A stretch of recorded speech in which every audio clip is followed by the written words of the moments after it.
Thank you.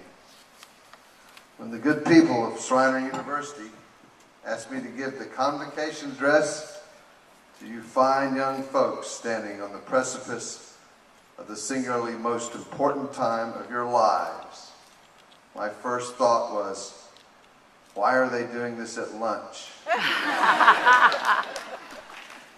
Then I thought, maybe the food is better on campus than when I was a student. And I understand that it is. My next thought was more relevant. What can a broke-down old songwriter stumbling into the twilight of his career possibly offer in the way of advice and inspiration to a room full of bright young minds and hopeful hearts? After several hours of agony and one small nap, number one, never use your concealed handgun license as a form of ID at airport security. This may be self-explanatory to some of you, but it can be a harrowing experience when you've been drinking.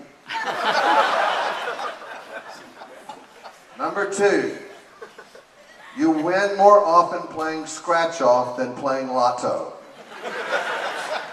Some of you might disagree. However, I've noticed that most women buying disposable diapers at the convenience store prefer scratch-off.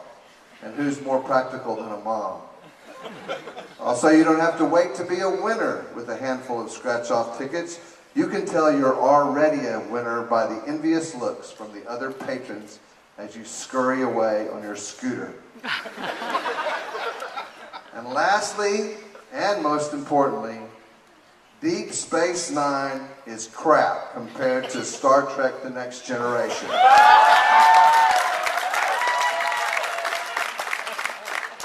Everybody knows this, but I thought it was a useful reminder. I didn't come by this information cheaply. When I entered Texas A&M in the mid-1970s, Star Trek: The Next Generation hadn't been invented. It's hard to imagine that The Next Generation, now considered to be the capstone of the entire Star Trek series, was not as much as a storyboard in the mid-1970s. There was only the original Star Trek, and it languished about for the remainder of my college years in the mid-afternoon slot on local television. As rudimentary as the original Star Trek could be, it was the genesis and the maiden voyage of the Starship Enterprise, and made an impression and an impact on the future. We still feel it today. I mean, who could have predicted that Captain Kirk could still be at the forefront of our collective consciousness in the second decade of the new millennium? How could we know that William Shatner, the original Captain Kirk, would be so famous that he, at the ripe age of 80, could auction off his kidney stone for over $70,000?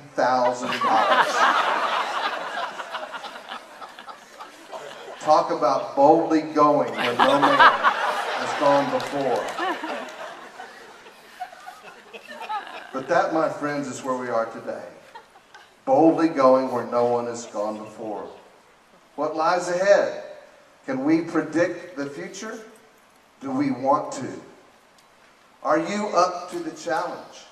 Can you break out your magic 8-ball and stare into that indigo window only to be disappointed when the answer pops up, reply hazy, try again?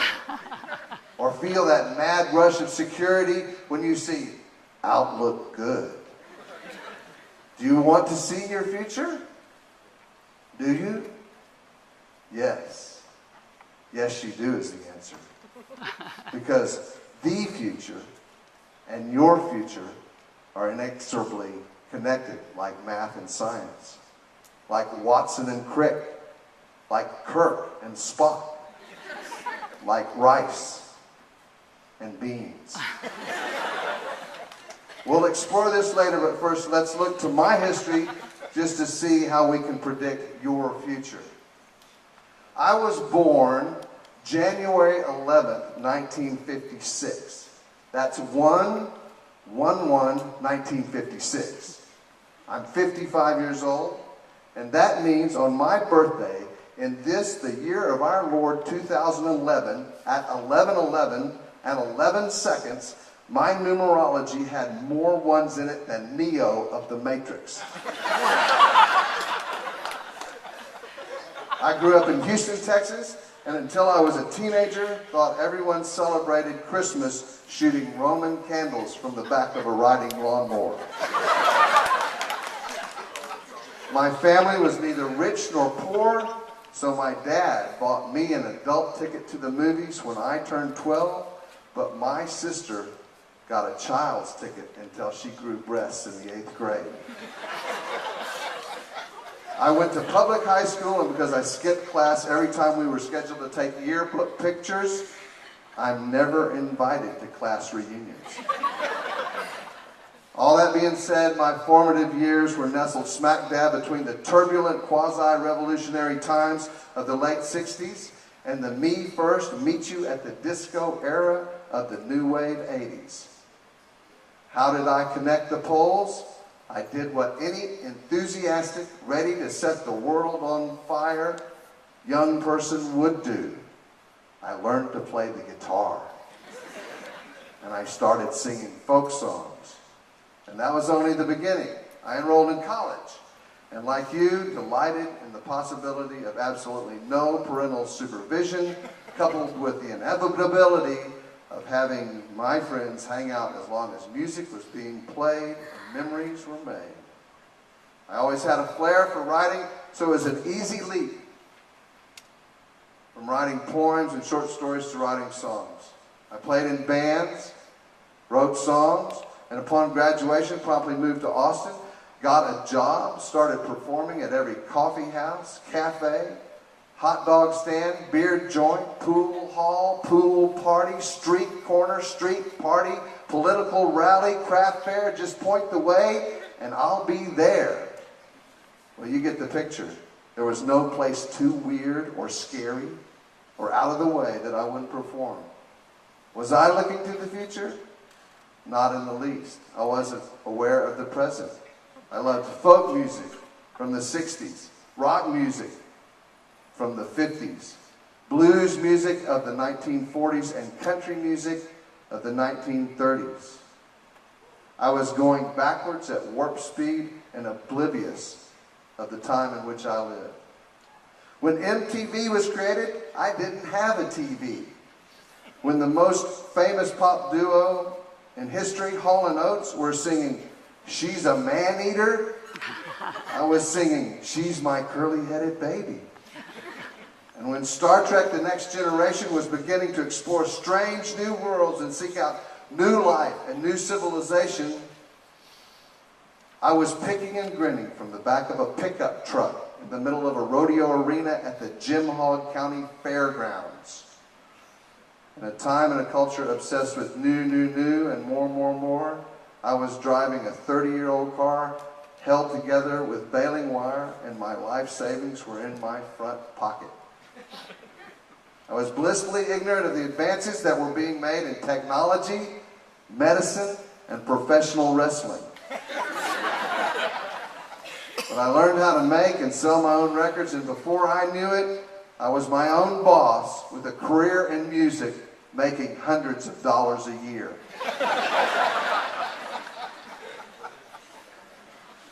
What I did not know then is I was riding the last stagecoach rolling into the sunset. Today in music, it's not enough to strum a guitar and make a record. Any 10-year-old in the world with a computer can do that. My future changed the rules of the game right before my ears. Today, almost every other field of endeavor incorporates multiple talents and skill sets to be able to compete. And why not? Currently, information is processed so quickly that the future we imagine today will not be the same one we imagine next week, or next month, or next year. In 1969, when Neil Armstrong walked on the moon, all the world thought NASA and the space program was the future. We projected that we'd be walking on the planet Mars by 2011. We dreamed and felt certain that people would live on the red planet in a multinational compound complete with a Starbucks and an Apple store. We never dreamed that this, the year 2011, the space program would be all but abandoned, like the moon rover still sitting quietly and patiently in its moon crater, waiting for a jump. Who knows if Gene Roddenberry, the creator of Star Trek The Next Generation, had known the space program would be kaput, he might never have written the four most famous words of our time: space, the final frontier. No matter what you or I or the world thinks and decides what will be does not necessarily prove to be the case. At 55 years old, I have somehow managed to dodge, duck, dip, dive, and dodge the speeding dodgeball of change and survive the 20th century world with 20th century skills. Believe me, I love every aspect of my lifestyle and career. However, seeing you out there today, ready to take on the world, texting your friends, wondering when this speech will end, I must say I'm envious. You are not bound by the old world. You do not have to commit to one field or career. It's best if you don't. Be open to any and all forms of learning. Do not limit your thinking to your comfort zone. You're good at art, but not at math? Baloney. Art and math define each other. You're good with ideas, but you're not a salesman and you can't sell your idea? Forget about it. Can you come up with an idea to sell your concept? You're a math whiz, but art leaves you cold because you can't draw. Hogwash. Can you point? Then you can draw. You can and should try everything and anything. What have you got to lose? Your future begins here today at Schreiner University, a state-of-the-art 21st century learning center. Use it. Absorb it. Explore every nook and cranny with an open mind and fearless pursuit of the answers. As you begin to fill your cart with these golden nuggets of knowledge, you will come to realize what I say is true. Like the cast and crew of Star Trek The Next Generation, you and your future are one and the same, and generations hence will look back upon your achievements in unprecedented wonder and say, they were the best in the series. Thank you. Good luck. Live long and prosper.